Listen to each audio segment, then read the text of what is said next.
The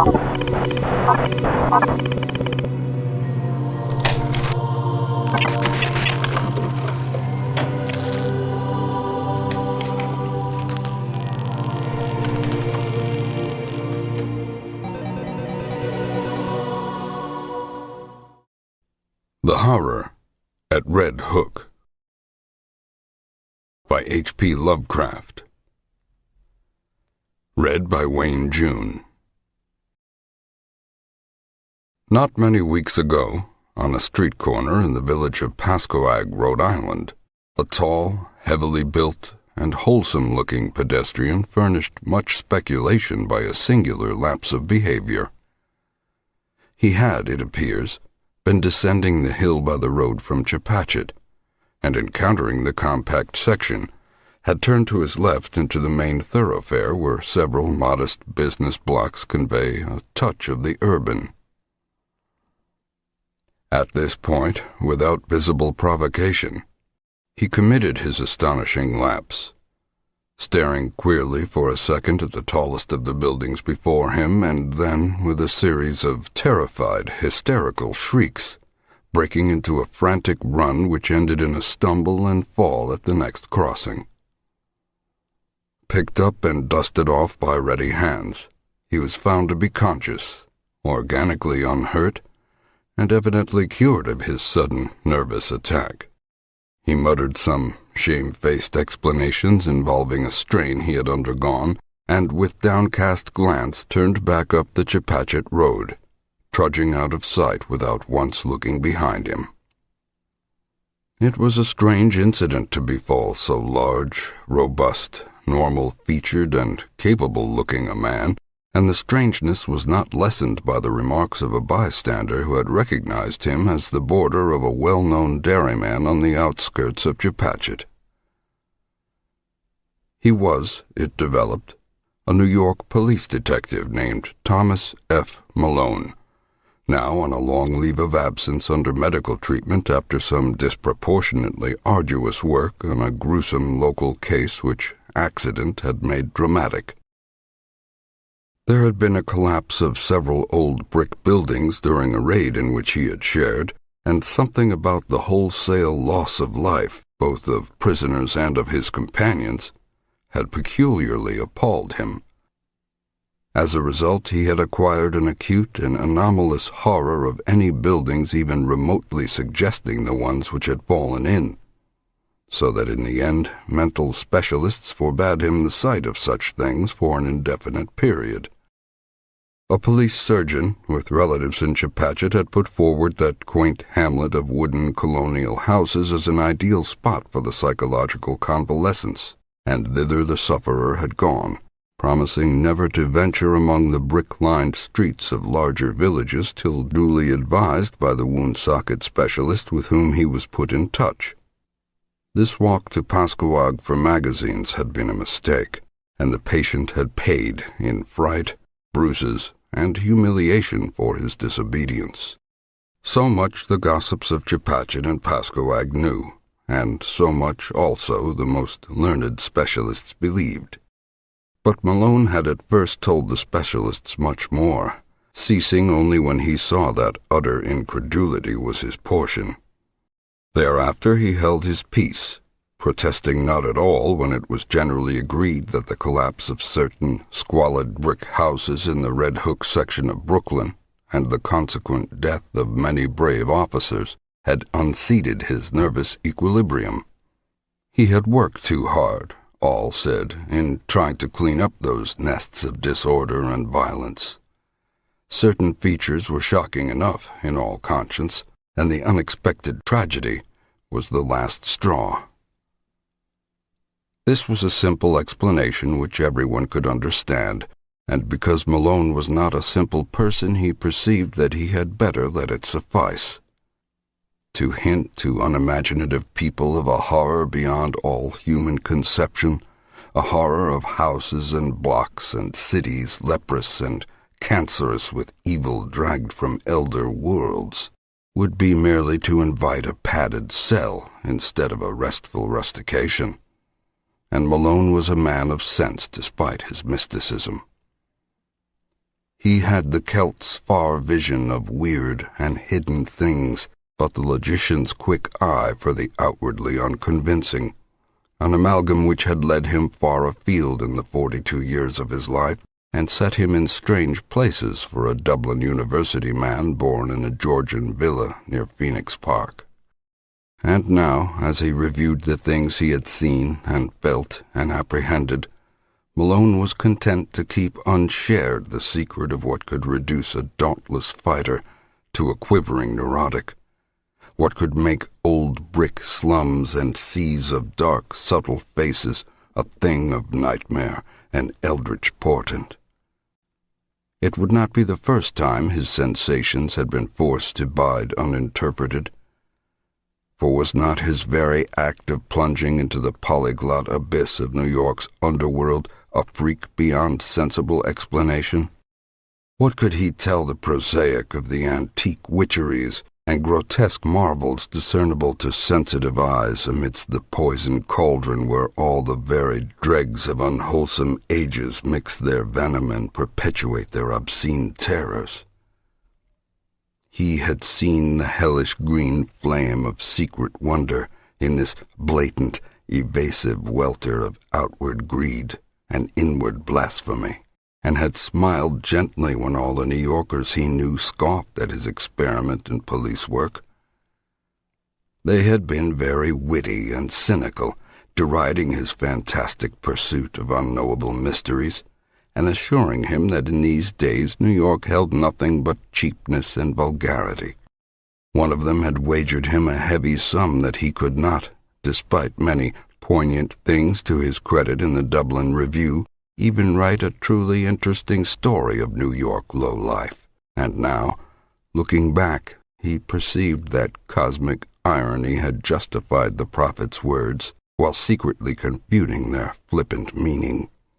The horror, as glimpsed at last, could not make a story, for like the book cited by Poe's German authority, Es lässt sich nicht lesen. It does not permit itself to be read. 2. To Malone, the sense of latent mystery in existence was always present. In youth he had felt the hidden beauty and ecstasy of things, and had been a poet. But poverty and sorrow and exile had turned his gaze in darker directions, and he had thrilled at the imputations of evil in the world around. Daily life had for him come to be a phantasmagoria of macabre shadow studies, now glittering and leering with concealed rottenness, as in Beardsley's best manner, now hinting terrors behind the commonest shapes and objects, as in the subtler and less obvious work of Gustave Doré. He would often regard it as merciful that most persons of high intelligence jeer at the inmost mysteries, for, he argued, if superior minds were ever placed in fullest contact with the secrets preserved by ancient and lowly cults, the resultant abnormalities would soon not only wreck the world, but threaten the very integrity of the universe. All this reflection was no doubt morbid, but keen logic and a deep sense of humor ably offset it. Malone was satisfied to let his notions remain as half-spied and forbidden visions to be lightly played with, and hysteria came only when duty flung him into a hell of revelation too sudden and insidious to escape. He had for some time been detailed to the Butler Street station in Brooklyn when the Red Hook matter came to his notice.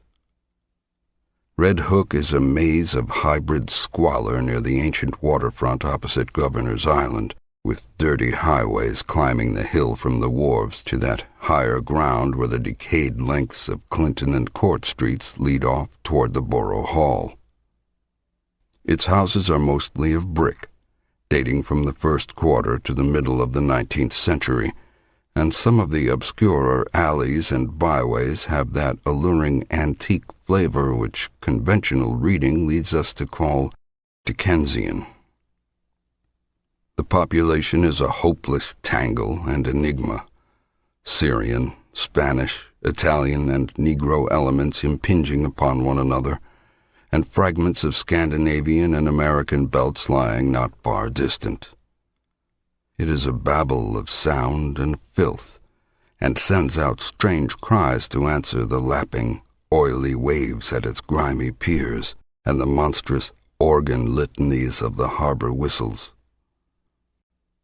Here, long ago, a brighter picture dwelt, with clear-eyed mariners on the lower streets and homes of taste and substance where the larger houses line the hill. One can trace the relics of this former happiness in the trim shapes of the buildings, the occasional graceful churches, and the evidences of original art and background in bits of detail here and there. A worn flight of steps, a battered doorway, a wormy pair of decorative columns or pilasters, or a fragment of once green space with bent and rusted iron railing. The houses are generally in solid blocks, and now and then a many-windowed cupola rises to tell of days when the households of captains and shipowners watched the sea. From this tangle of material and spiritual putrescence the blasphemies of 100 dialects assail the sky. Hordes of prowlers reel shouting and singing along the lanes and thoroughfares. Occasional furtive hands suddenly extinguish lights and pull down curtains, and swarthy, sin-pitted faces disappear from windows when visitors pick their way through. Policemen despair of order or reform, and seek rather to erect barriers protecting the outside world from the contagion. The clang of the patrol is answered by a kind of spectral silence, and such prisoners as are taken are never communicative. Visible offenses are as varied as the local dialects, and run the gamut from the smuggling of rum and prohibited aliens through diverse stages of lawlessness and obscure vice, to murder and mutilation in their most abhorrent guises. That these visible affairs are not more frequent is not to the neighborhood's credit, unless the power of concealment be an art demanding credit. More people enter Red Hook than leave it, or at least than leave it by the landward side, and those who are not loquacious are the likeliest to leave. Malone found in this state of things a faint stench of secrets more terrible than any of the sins denounced by citizens and bemoaned by priests and philanthropists. He was conscious, as one who united imagination with scientific knowledge, that modern people under lawless conditions tend uncannily to repeat the darkest instinctive patterns of primitive, half-ape savagery in their daily life and ritual observances. And he had often viewed with an anthropologist's shudder the chanting, cursing processions of blear-eyed and pock-marked young men which wound their way along in the dark, small hours of morning. One saw groups of these youths incessantly, sometimes in leering vigils on street corners, sometimes in doorways playing eerily on cheap instruments of music, sometimes in stupefied dozes or indecent dialogues around cafeteria tables near Borough Hall, and sometimes in whispering converse around dingy taxicabs drawn up at the high stoops of crumbling and closely shuttered houses.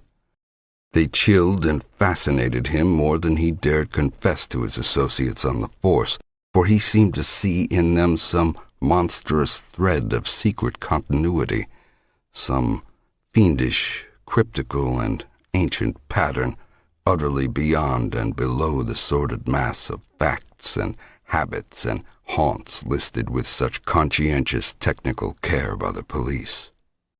They must be, he felt inwardly, the heirs of some shocking and primordial tradition, the sharers of debased and broken scraps from cults and ceremonies older than mankind. Their coherence and definiteness suggested it, and it showed in the singular suspicion of order which lurked beneath their squalid disorder. He had not read in vain such treatises as Miss Murray's Witch Cult in Western Europe, and knew that up to recent years there had certainly survived among peasants and furtive folk a frightful and clandestine system of assemblies and orgies descended from dark religions antedating the Aryan world and appearing in popular legends as black masses and witches' sabbaths. That these hellish vestiges of old Turanian Asiatic magic and fertility cults were even now wholly dead he could not for a moment suppose, and he frequently wondered how much older and how much blacker than the very worst of the muttered tales some of them might really be. 3. It was the case of Robert Sidham which took Malone to the heart of things in Red Hook. Sidham was a lettered recluse of ancient Dutch family, possessed originally of barely independent means, and inhabiting the spacious but ill-preserved mansion which his grandfather had built in Flatbush when that village was little more than a pleasant group of colonial cottages surrounding the steepled and ivy-clad Reformed church with its iron-railed yard of Netherlandish gravestones. In his lonely house, set back from Martense Street, amidst a yard of venerable trees, Sidham had read and brooded for some 6 decades, except for a period a generation before when he had sailed for the Old World and remained there out of sight for 8 years. He could afford no servants, and would admit but few visitors to his absolute solitude, eschewing close friendships and receiving his rare acquaintances in one of the 3 ground-floor rooms which he kept in order, a vast, high-ceilinged library whose walls were solidly packed with tattered books of ponderous, archaic, and vaguely repellent aspect. The growth of the town and its final absorption in the Brooklyn district had meant nothing to Sidham, and he had come to mean less and less to the town. Elderly people still pointed him out on the streets, but to most of the recent population he was merely a queer, corpulent old fellow whose unkempt white hair, stubbly beard, shiny black clothes, and gold-headed cane earned him an amused glance, and nothing more. Malone did not know him by sight till duty called him to the case, but had heard of him indirectly as a really profound authority on medieval superstitions, and had once idly meant to look up an out-of-print pamphlet of his on the Kabbalah and the Faustus legend, which a friend had quoted from memory. Sidham became a case when his distant and only relatives sought court pronouncements on his sanity. Their action seemed sudden to the outside world, but was really undertaken only after prolonged observation and sorrowful debate. It was based on certain odd changes in his speech and habits, wild references to impending wonders, and unaccountable hauntings of disreputable Brooklyn neighborhoods.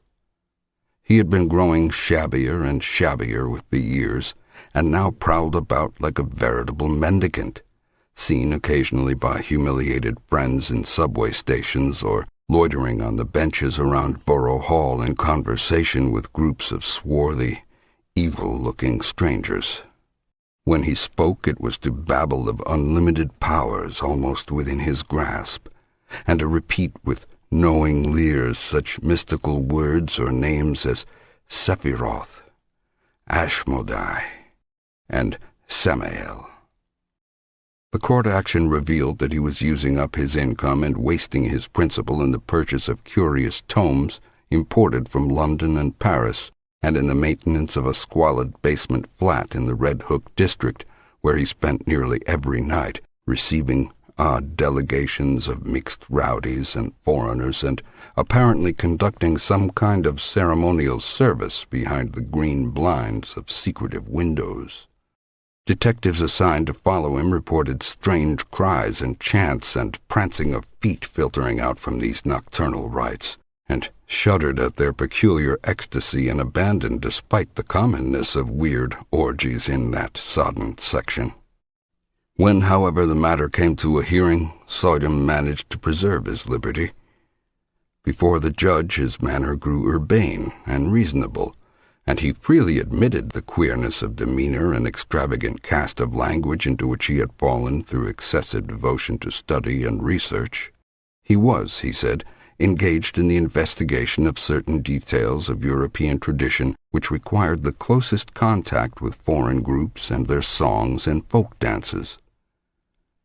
The notion that any low secret society was preying upon him, as hinted by his relatives, was obviously absurd, and showed how sadly limited was their understanding of him and his work. Triumphing with his calm explanations, he was suffered to depart unhindered, and the paid detectives of the Soidums, Corlears, and Van Brunts were withdrawn in resigned disgust.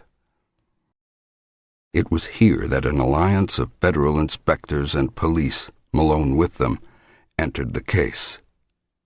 The law had watched the Soidum action with interest, and had in many instances been called upon to aid the private detectives.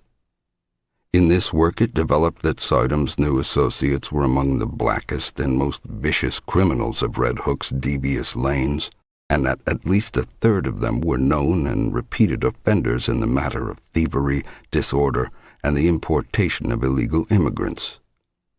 Indeed, it would have not been too much to say that the old scholar's particular circle coincided almost perfectly with the worst of the organized cliques which smuggled ashore certain nameless and unclassified Asian dregs wisely turned back by Ellis Island. In the teeming rookeries of Parker Place, since renamed, where Soidum had his basement flat, there had grown up a very unusual colony of unclassified, slant-eyed folk who used the Arabic alphabet, but were eloquently repudiated by the great mass of Syrians in and around Atlantic Avenue. They could all have been deported for lack of credentials, but legalism is slow-moving, and one does not disturb Red Hook unless publicity forces one to. These creatures attended a tumble-down stone church, used Wednesdays as a dance hall, which reared its Gothic buttresses near the vilest part of the waterfront. It was nominally Catholic, but priests throughout Brooklyn denied the place all standing and authenticity, and policemen agreed with them when they listened to the noises it emitted at night. Malone used to fancy he heard terrible, cracked bass notes from a hidden organ far underground when the church stood empty and unlighted, whilst all observers dreaded the shrieking and drumming which accompanied the visible services. Soidum, when questioned, said he thought the ritual was some remnant of Nestorian Christianity tinctured with the shamanism of Tibet. Most of the people, he conjectured, were of Mongoloid stock, originating somewhere in or near Kurdistan, and Malone could not help recalling that Kurdistan is the land of the Yazidis, last survivors of the Persian devil-worshippers. However this may have been, the stir of the Soidum investigation made it certain that these unauthorized newcomers were flooding Red Hook in increasing numbers, entering through some marine conspiracy unreached by revenue officers and harbor police, overrunning Parker Place and rapidly spreading up the hill, and welcomed with curious fraternalism by the other assorted denizens of the region. Their squat figures and characteristic squinting physiognomies, grotesquely combined with flashy American clothing, appeared more and more numerously among the loafers and nomad gangsters of the Borough Hall section, till at length it was deemed necessary to compute their numbers, ascertain their sources and occupations, and find, if possible, a way to round them up and deliver them to the proper immigration authorities. To this task Malone was assigned by agreement of federal and city forces, and as he commenced his canvass of Red Hook he felt poised upon the brink of nameless terrors, with the shabby, unkempt figure of Robert Soidum as arch-fiend and adversary. 4. Police methods are varied and ingenious. Malone, through unostentatious rambles, carefully casual conversations, well-timed offers of hip-pocket liquor, and judicious dialogues with frightened prisoners, learned many isolated facts about the movement whose aspect had become so menacing. The newcomers were indeed Kurds, but of a dialect obscure and puzzling to exact philology. Such of them as worked lived mostly as dock hands and unlicensed peddlers, though frequently serving in Greek restaurants and tending corner newsstands. Most of them, however, had no visible means of support, and were obviously connected with underworld pursuits of which smuggling and bootlegging were the least indescribable. They had come in steamships, apparently tramp freighters, and had been unloaded by stealth on moonless nights in rowboats which stole under a certain wharf and followed a hidden canal to a secret subterranean pool beneath a house. This wharf, canal, and house Malone could not locate, for the memories of his informants were exceedingly confused, while their speech was to a great extent beyond even the ablest interpreters. Nor could he gain any real data on the reasons for their systematic importation. They were reticent about the exact spot from which they had come, and were never sufficiently off guard to reveal the agencies which had sought them out and directed their course. Indeed, they developed something like acute fright when asked the reasons for their presence. Gangsters of other breeds were equally taciturn, and the most that could be gathered was that some god or great priesthood had promised them unheard-of powers and supernatural glories and rulerships in a strange land. The attendance of both newcomers and old gangsters at Sitem's closely guarded nocturnal meetings was very regular, and the police soon learned that the erstwhile recluse had leased additional flats to accommodate such guests as knew his password, at last occupying 3 entire houses and permanently harboring many of his queer companions. He spent but little time now at his Flatbush home, apparently going and coming only to obtain and return books, and his face and manner had attained an appalling pitch of wildness. Malone twice interviewed him, but was each time brusquely repulsed. He knew nothing, he said, of any mysterious plots or movements, and had no idea how the Kurds could have entered or what they wanted. His business was to study undisturbed the folklore of all the immigrants of the district, a business with which policemen had no legitimate concern. Malone mentioned his admiration for Sitem's old brochure on the Kabbalah and other myths, but the old man's softening was only momentary. He sensed an intrusion, and rebuffed his visitor in no uncertain way, till Malone withdrew disgusted and turned to other channels of information. What Malone would have unearthed could he have worked continuously on the case, we shall never know. As it was, a stupid conflict between city and federal authority suspended the investigations for several months, during which the detective was busy with other assignments. But at no time did he lose interest, or fail to stand amazed at what began to happen to Robert Sitem. Just at the time when a wave of kidnappings and disappearances spread its excitement over New York, the unkempt scholar embarked upon a metamorphosis as startling as it was absurd. One day he was seen near Borough Hall with clean-shaved face, well-trimmed hair, and tastefully immaculate attire. And on every day thereafter some obscure improvement was noticed in him. He maintained his new fastidiousness without interruption, added to it an unwonted sparkle of eye and crispness of speech, and began little by little to shed the corpulence which had so long deformed him. Now frequently taken for less than his age, he acquired an elasticity of step and buoyancy of demeanor to match the new tradition, and showed a curious darkening of the hair which somehow did not suggest dye.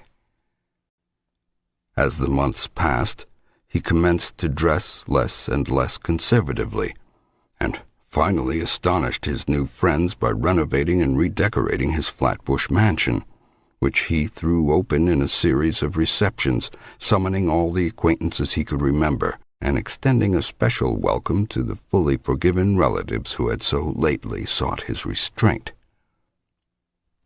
Some attended through curiosity, others through duty, but all were suddenly charmed by the dawning grace and urbanity of the former hermit.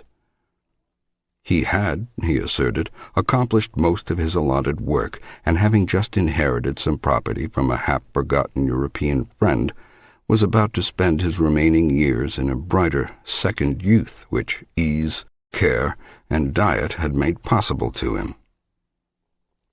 Less and less he was seen at Red Hook, and more did he move in the society to which he was born. Policemen noted a tendency of the gangsters to congregate at the old stone church and dance hall instead of at the basement flat in Parker Place, though the latter and its recent annexes still overflowed with noxious life. Then 2 incidents occurred, wide enough apart, but both of intense interest in the case as Malone envisaged it.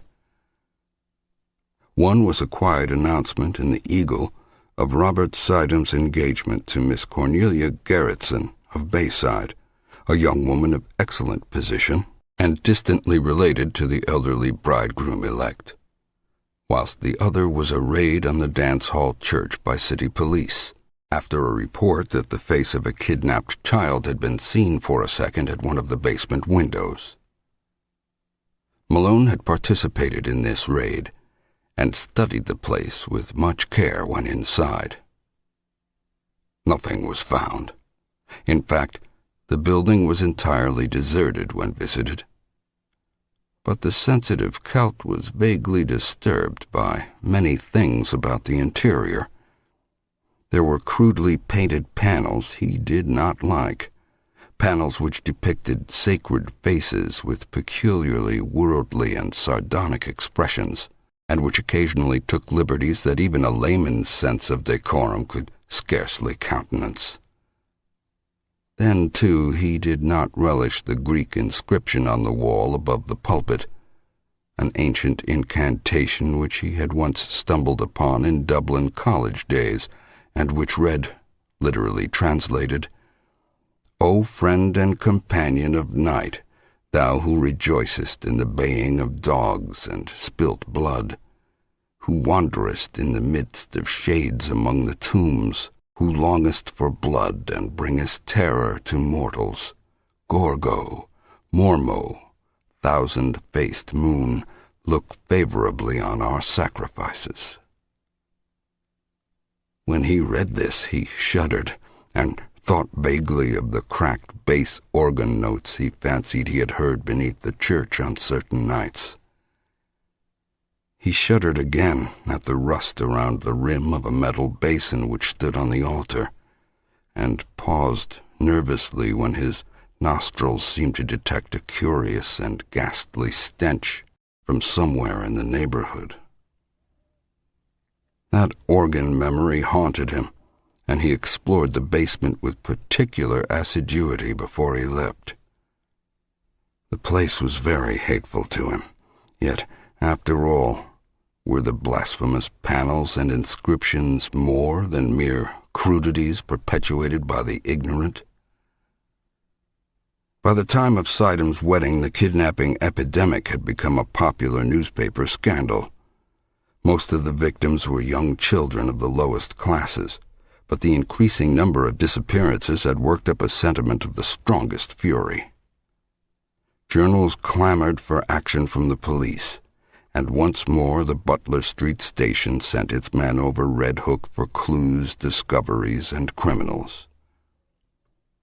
Malone was glad to be on the trail again, and took pride in a raid on one of Sidham's Parker Place houses.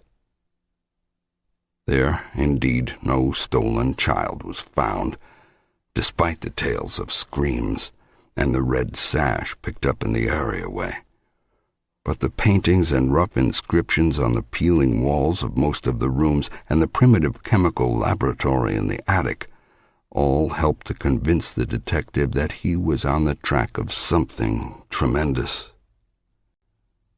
The paintings were appalling, hideous monsters of every shape and size, and parodies on human outlines which cannot be described. The writing was in red, and varied from Arabic to Greek, Roman, and Hebrew letters.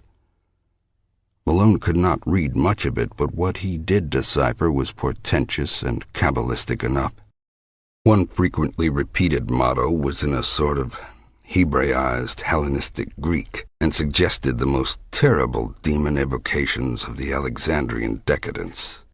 Hel, Elohim, Sotor, Emmanuel, Sabaoth, Agala, Tetragrammaton, Ahiros, Orthios, Iskeros, Athanatos, Jehovah, Va, Adonai, Sade, Homoousion, Messias, Escere.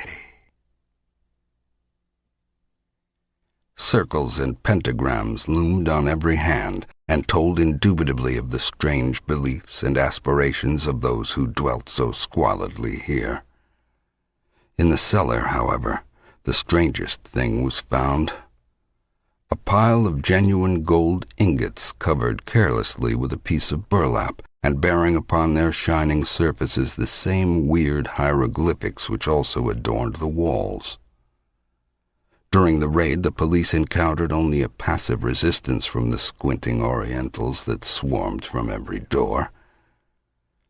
Finding nothing relevant, they had to leave all as it was, but the precinct captain wrote Sydom a note advising him to look closely to the character of his tenants and protégés in view of the growing public clamor. 5. Then came the June wedding and the great sensation. Flatbush was gay for the hour about high noon, and penitent motors thronged the streets near the old Dutch church where an awning stretched from door to highway. No local event ever surpassed the Sydom-Gerritsen nuptials in tone and scale, and the party which escorted bride and groom to the Cunard Pier was, if not exactly the smartest, at least a solid page from the social register. At 5 o'clock, adieux were waved, and the ponderous liner edged away from the long pier, slowly turned its nose seaward, discarded its tug, and headed for the widening water spaces that led to old-world wonders. By night, the outer harbor was cleared, and late passengers watched the stars twinkling above an unpolluted ocean. Whether the tramp steamer or the Scream was first to gain attention, no one can say. Probably they were simultaneous, but it is of no use to calculate. The scream came from the Sydom stateroom, and the sailor who broke down the door could perhaps have told frightful things if he had not forthwith gone completely mad. As it is, he shrieked more loudly than the first victims, and thereafter ran simpering about the vessel till caught and put in irons. The ship's doctor, who entered the stateroom and turned on the lights a moment later, did not go mad, but told nobody what he saw till afterward, when he corresponded with Malone in Chepachet. It was murder, strangulation, but one need not say that the claw mark on Mrs. Sydom's throat could not have come from her husband's or any other human hand, or that upon the white wall there flickered for an instant in hateful red a legend which, later copied from memory, seems to have been nothing less than the fearsome Chaldee letters of the word Lilith. One need not mention these things because they vanished so quickly. As for Sydom, one could at least bar others from the room until one knew what to think oneself. The doctor has distinctly assured Malone that he did not see it. The open porthole just before he turned on the lights was clouded for a second with a certain phosphorescence, and for a moment there seemed to echo in the night outside the suggestion of a faint and hellish tittering. But no real outline met the eye. As proof, the doctor points to his continued sanity. Then the tramp steamer claimed all attention. A boat put off, and a horde of swart, insolent ruffians in officers' dress swarmed above the temporarily halted Cunarder. They wanted Sidham, or his body. They had known of his trip and for certain reasons were sure he would die.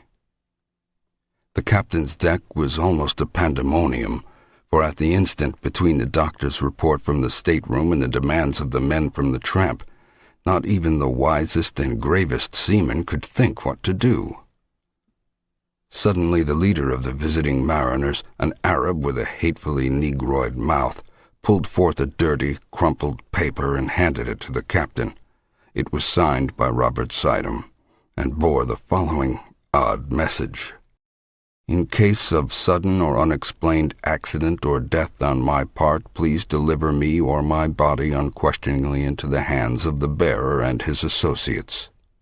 Everything for me, and perhaps for you, depends upon absolute compliance. Explanations can come later. Do not fail me now. Robert Sidham. Captain and doctor looked at each other, and the latter whispered something to the former. Finally they nodded rather helplessly and led the way to the Sidham stateroom. The doctor directed the captain's glance away as he unlocked the door and admitted the strange seaman, nor did he breathe easily till they filed out with their burden after an unaccountably long period of preparation. It was wrapped in bedding from the berths, and the doctor was glad that the outlines were not very revealing. Somehow the men got the thing over the side and away to their tramp steamer without uncovering it. The Cunarder started again, and the doctor and a ship's undertaker sought out the Sidham stateroom to perform what last services they could. Once more the physician was forced to reticence and even to mendacity, for a hellish thing had happened. When the undertaker asked him why he had drained off all of Mrs. Sidham's blood, he neglected to affirm that he had not done so. Nor did he point to the vacant bottle spaces on the rack, or to the odor in the sink which showed the hasty disposition of the bottle's original contents. The pockets of those men, if men they were, had bulged damnably when they left the ship. 2 hours later, and the world knew by radio all that it ought to know of the horrible affair. 6. That same June evening, without having heard a word from the sea, Malone was desperately busy among the alleys of Red Hook. A sudden stir seemed to permeate the place, and as if apprised by grapevine telegraph of something singular, the denizens clustered expectantly around the dance-hall church and the houses in Parker Place. 3 children had just disappeared, blue-eyed Norwegians from the streets toward Gowanus, and there were rumors of a mob forming among the sturdy Vikings of that section. Malone had for weeks been urging his colleagues to attempt a general clean-up, and at last, moved by conditions more obvious to their common sense than the conjectures of a Dublin dreamer, they had agreed upon a final stroke. The unrest and menace of this evening had been the deciding factor, and just about midnight a raiding party recruited from 3 stations descended upon Parker Place and its environs. Doors were battered in, stragglers arrested, and candle-lighted rooms forced to disgorge unbelievable throngs of mixed foreigners in figured robes, mitres, and other inexplicable devices. Much was lost in the melee, for objects were thrown hastily down unexpected shafts, and betraying odors deadened by the sudden kindling of pungent incense. but spattered blood was everywhere, and Malone shuddered whenever he saw a brazier or altar from which the smoke was still rising. He wanted to be in several places at once and decided on Soydham's basement flat only after a messenger had reported the complete emptiness of the dilapidated dance hall church. The flat, he thought, must hold some due to a cult of which the occult scholar had so obviously become the center and leader, and it was with real expectancy that he had ransacked the musty rooms, noted their vaguely charnel odor, and examined the curious books, instruments, gold ingots, and glass-stoppered bottles scattered carelessly here and there. Once a lean, black-and-white cat edged between his feet and tripped him, overturning at the same time a beaker half full of red liquid. The shock was severe, and to this day Malone is not certain of what he saw. But in dreams he still pictures that cat as it scuttled away with certain monstrous alterations and peculiarities. Then came the locked cellar door, and the search for something to break it down. A heavy stool stood near, and its tough seat was more than enough for the antique panels. A crack formed and enlarged, and the whole door gave way.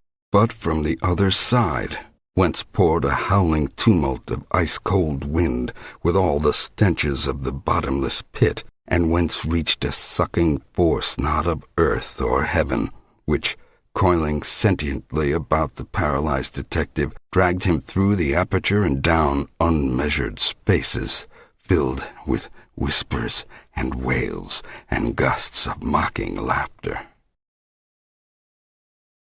Of course it was a dream. All the specialists have told him so, and he has nothing to prove the contrary. Indeed, he would rather have it thus, for then the sight of old brick slums and dark foreign faces would not eat so deeply into his soul. But at the time it was all horribly real, and nothing can ever efface the memory of those nighted crypts, those Titan arcades, and those half-formed shapes of hell that strode gigantically in silence, holding half-eaten things whose still surviving portions screamed for mercy or laughed with madness. Odors of incense and corruption joined in sickening concert, and the black air was alive with the cloudy, semi-visible bulk of shapeless, elemental things with eyes. Somewhere, dark, sticky water was lapping at onyx piers, and once the shivery tinkle of raucous little bells pealed out to greet the insane titter of a naked phosphorescent thing which swam into sight, scrambled ashore, and climbed up to squat leeringly on a carved golden pedestal in the background. Avenues of limitless night seemed to radiate in every direction, till one might fancy that here lay the root of a contagion destined to sicken and swallow cities, and engulf nations in the fetor of hybrid pestilence. Here cosmic sin had entered, and festered by unhallowed rites had commenced the grinning march of death that was to rot us all to fungus abnormalities too hideous for the grave's holding. Satan here held his Babylonish court, and in the blood of stainless childhood the leprous limbs of phosphorescent Lilith were laved. Incubi and succubi howled praise to Hecate, and headless moon calves bleated to the Magna Mater. Goats leaped to the sound of thin, accursed flutes, and Igipans chased endlessly after misshapen fawns over rocks twisted like swollen toads. Moloch and Astaroth were not absent, for in this quintessence of all damnation the bounds of consciousness were let down, and man's fancy lay open to vistas of every realm of horror and every forbidden dimension that evil had power to mold. The world and nature were helpless against such assaults from unsealed wells of night. Nor could any sign or prayer check the Walpurgis riot of horror which had come when a sage with the hateful key had stumbled on a hoard with the locked and brimming coffer of transmitted demon lore. Suddenly a ray of physical light shot through these phantasms, and Malone heard the sound of oars amidst the blasphemies of things that should be dead. A boat with a lantern in its prow darted into sight, made fast to an iron ring in the slimy stone pier, and vomited forth several dark men bearing a long burden swathed in bedding. They took it to the naked, phosphorescent thing on the carved golden pedestal, and the thing tittered and pawed at the bedding. Then they unswathed it, and propped upright before the pedestal the gangrenous corpse of a corpulent old man with stubbly beard and unkempt white hair. The phosphorescent thing tittered again, and the men produced bottles from their pockets and anointed its feet with red, whilst they afterward gave the bottles to the thing to drink from. All at once, from an arcaded avenue leading endlessly away, there came the demonic rattling and wheeze of a blasphemous organ, choking and rumbling out the mockeries of hell in a cracked, sardonic bass. In an instant, every moving entity was electrified, and forming at once into a ceremonial procession, the nightmare horde slithered away in quest of the sound.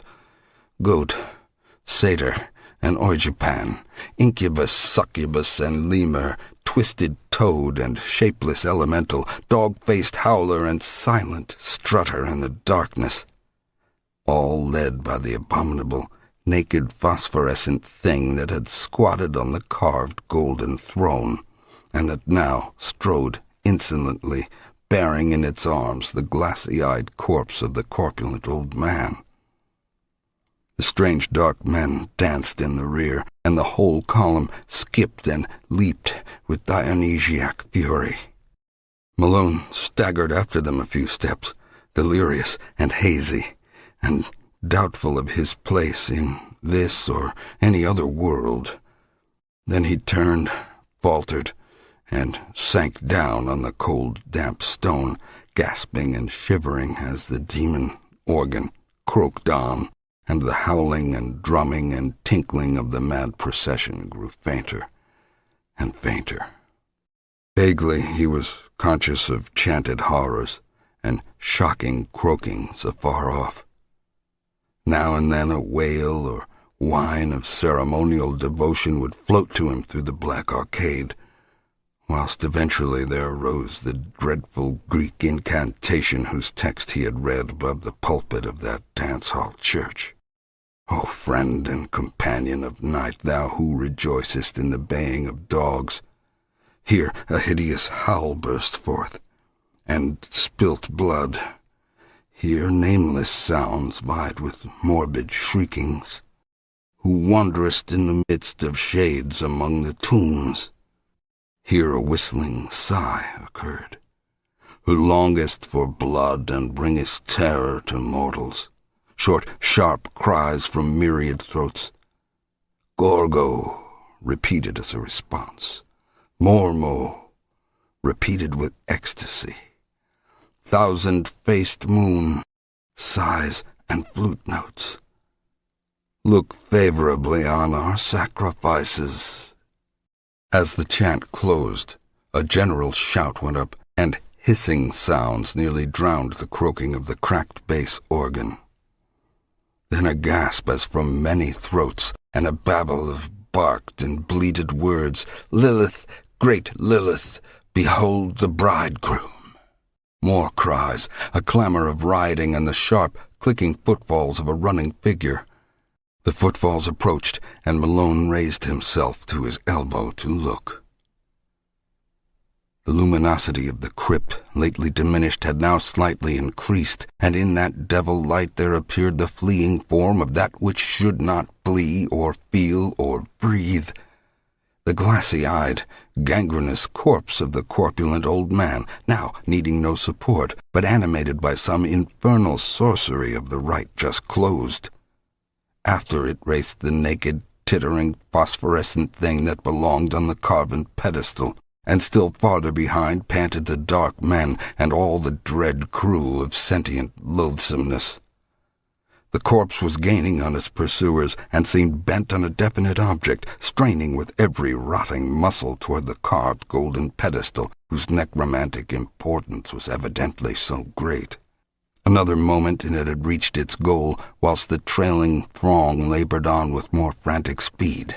But they were too late, for in one final spurt of strength which ripped tendon from tendon and sent its noisome bulk floundering to the floor in a state of jellyfish dissolution, the staring corpse which had been Robert Sidham achieved its object and its triumph. The push had been tremendous, but the force had held out, and as the pusher collapsed to a muddy blotch of corruption, the pedestal he had pushed tottered, tipped, and finally careened from its onyx base into the thick waters below, sending up a parting gleam of carven gold as it sank heavily to undreamable gulfs of lower Tartarus. In that instant, too, the whole scene of horror faded to nothingness before Malone's eyes, and he fainted amidst a thunderous crash which seemed to blot out all the evil universe. 7. Malone's dream, experienced in full before he knew of Sidham's death and transfer at sea, was curiously supplemented by some odd realities of the case, though that is no reason why anyone should believe it.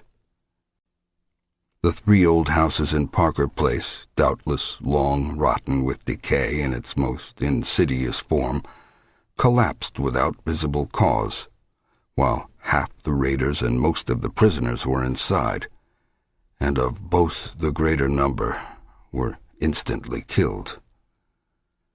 Only in the basements and cellars was there much saving of life, and Malone was lucky to have been deep below the house of Robert Sidham. For he really was there, as no one is disposed to deny.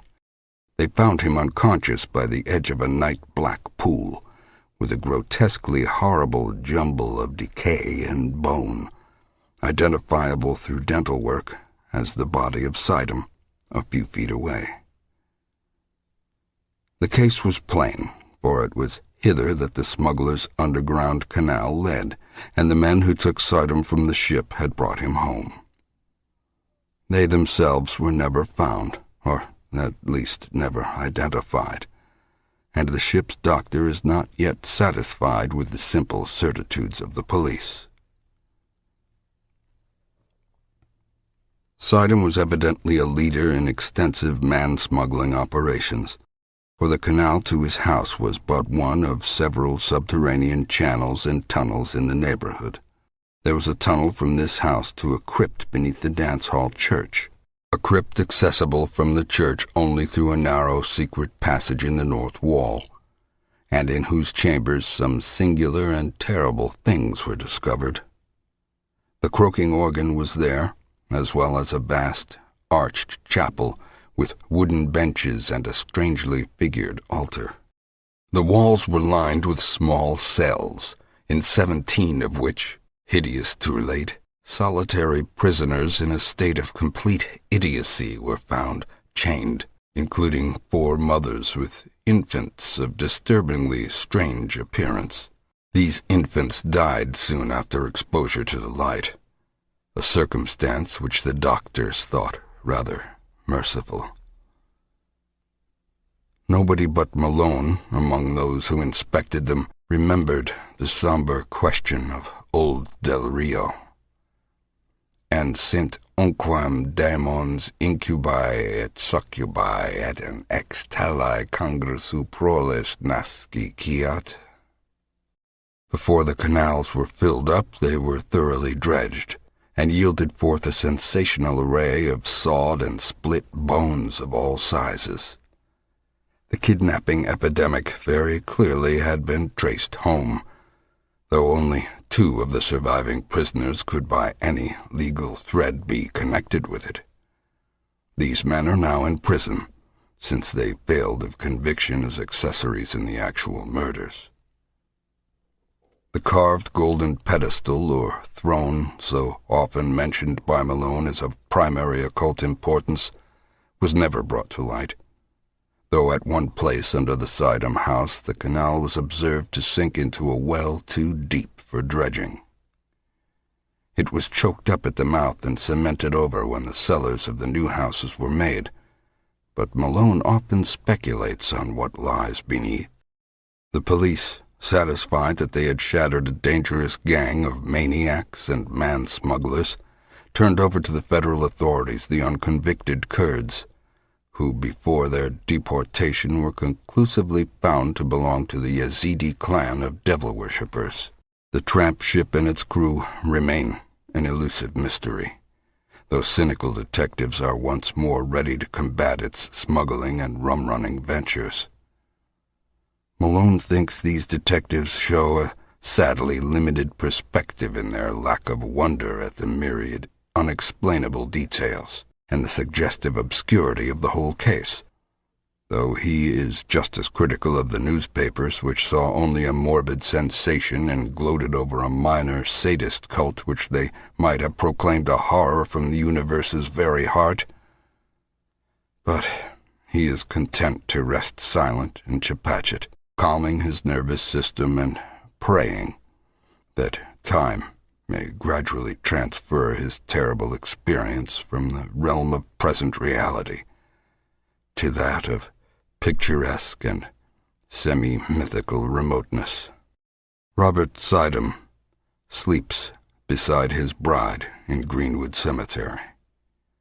No funeral was held over the strangely released bones, and relatives are grateful for the swift oblivion which overtook the case as a whole.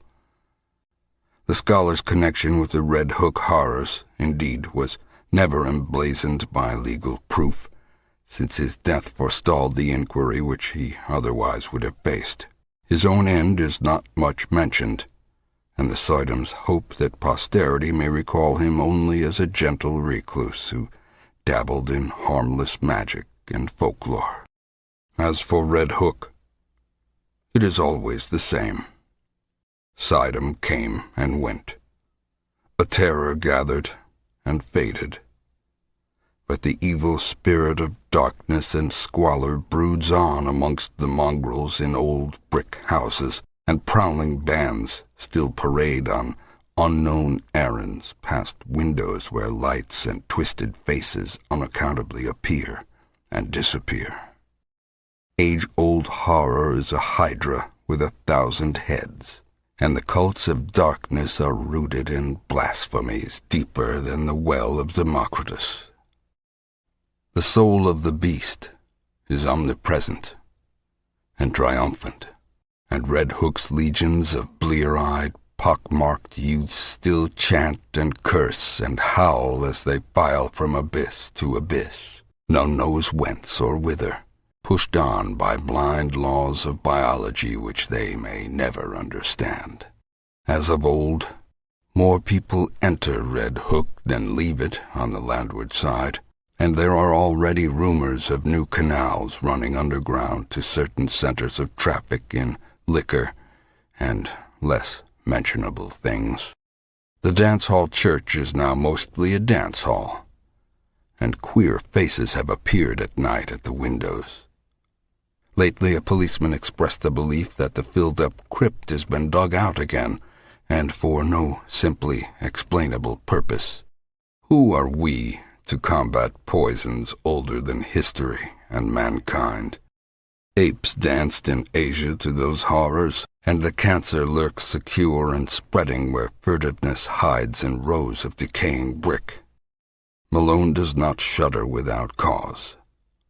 For only the other day an officer overheard a swarthy, squinting hag teaching a small child some whispered patois in the shadow of an areaway.